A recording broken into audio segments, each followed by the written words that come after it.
I don't know. Go on. But we've all been in the game long enough, innit? This just thinks of people trying to put out different information so that they can say, "Oh, I was right," or "I had it, I was kind of right," or "I've been told." And we all know what's going on. But the real people that know what's going on for real, and the ones that have the real inside information, they keep quiet. And when there's news, they will come out and speak, which is why I'm waiting for my guy Carve, bruv. You know what I'm saying? When Carve pops up on Sky Sports, you know what? Go on, bruv. Yeah, because he's got that real inside information. He's in the meetings and that. I mean, but this is what I'm saying. And the fact that we haven't really heard too much from the Qataris, yeah, and we're seeing all this propaganda for Ratcliffe, this makes me even more optimistic, because I just feel like these men are saying, yo, can we just make sure these finances are together? We just slap this thing down and end this, you know, like that. Because when you're confident, you don't make that much noise. Yeah, bruv, exactly. it's bare noise, bruv. Do you know what I mean? And it's like the amount of time it takes you to talk, you could have just done it already. You know, like that. So that tells me nothing ain't happening, bro. There's just too much. There's just too much negativity from the Ineos and Ratcliffe side. I watched Saeed's video when he talked to that Nice fan, and one of the examples he gave was like they had an all-important, was it Europa League game or something? It was an important game anyway. Must have been a cup game, and Ratcliffe just left in the middle of the game because he wanted to avoid traffic. And I'm like, rah, is that what your owner does? All important game, yeah. Is that what your owner does? Leaving an all important game because he wants to avoid traffic? And that's the owner that you want to take over, big Manchester United, you know. So what? You telling me when we're in a flipping, I don't know, Champions League final in a few years' time, he's gonna leave because of traffic? Bro, listen, this guy's not a serious guy anyway. Remember, this is the Man United fan that wanted to buy Chelsea because Manchester was too far, but now he lives in France. Yeah, Manchester's not too far. But it was too far for London, bro. Oh. You know, like that. This is just what it did, bruv. The guy's a crackhead, isn't he? You know what? The Bears got a French team, but Manchester was too far. Yeah, it makes no sense. And it tells you all you need to know, that he doesn't have the best interests of the club at heart when he wants the Glazers to stay. If you're willing in any capacity to have the Glazers as part of any form of role at Manchester United, that lets me know you don't want what's best for Manchester United. Have you not seen what they've done? It's just a PR thing, man.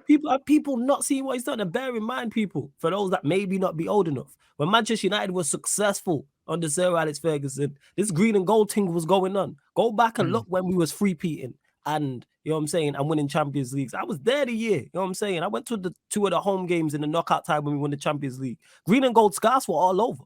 Remember, there was a time when David Beckham picked one up when he was walking off the pitch because we played AC Milan in the late 2000s. Or it might have been after 2010.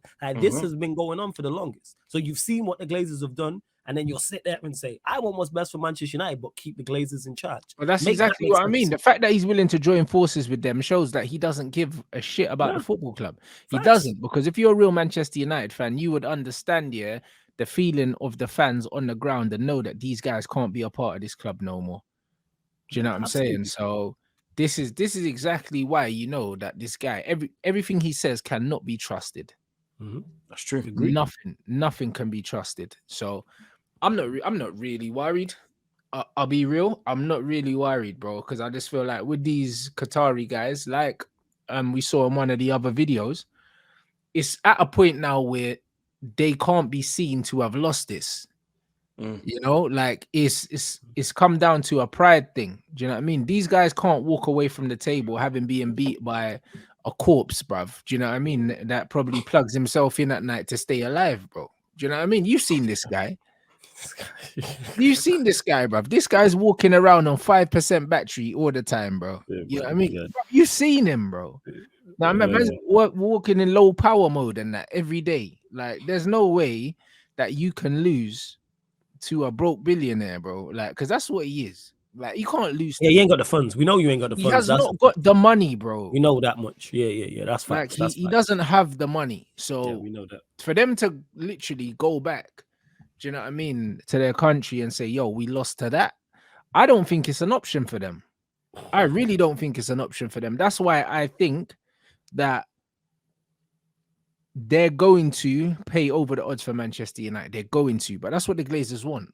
Yeah, of course. That's what the Glazers want. The Glazers want it to get to a point where it looks like it's done and they're just going to have to close their eyes and say, fuck it.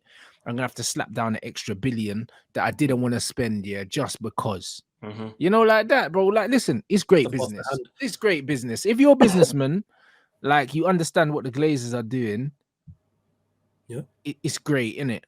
Do you know what I'm saying? And that's just what it is. It's great. It's great business on their behalf. But I'll be real, yeah. If I'm the Qataris, yeah, like I'm calling their bluff because I don't think they have any I don't think they have any kind of motivation, yeah, to let Ratcliffe have it because they want the cash in it, like, and Of course. they Yeah, but don't it's a want to. money They or don't want to thinking. take less, and they know the club's only going to be less, worth less with the interest rates going up, bro. Financially, this is the best time to sell the club, yeah, because the economy's in a mess.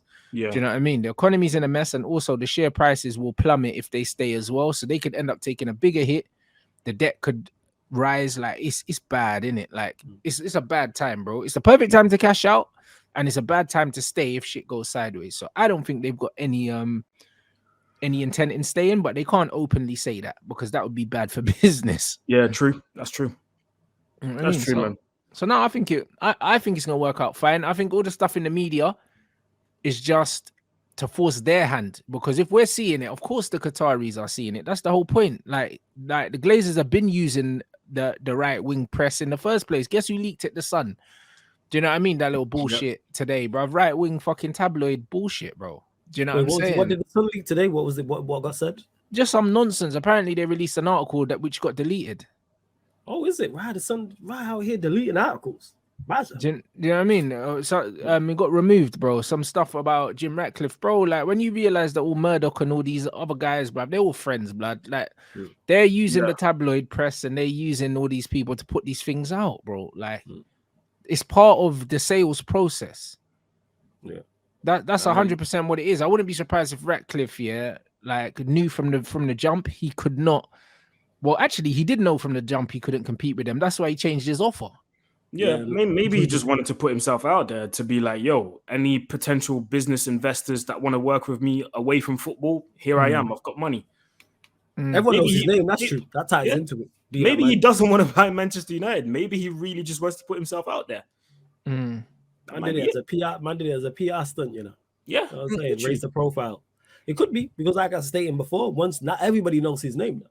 Because he's been linked to this for so long. Once you are linked with Manchester United, like we discussed last week, when players sign and you become a superstar, he's now become a household name, and nobody gonna forget his name, whether he buys the club or not. If he doesn't, say the Sheikh takes over and Jim Radcliffe goes and tries to buy somewhere else, everybody be like, oh, he tried to buy United. That's where he's at. No, you're right. Yeah, that's it. No, 100%. So listen, I'm not really worried until I see that fucking bag of bones, holding the scarf, I don't believe it's a possibility. So I'm not even, bro. I'm not worried about it.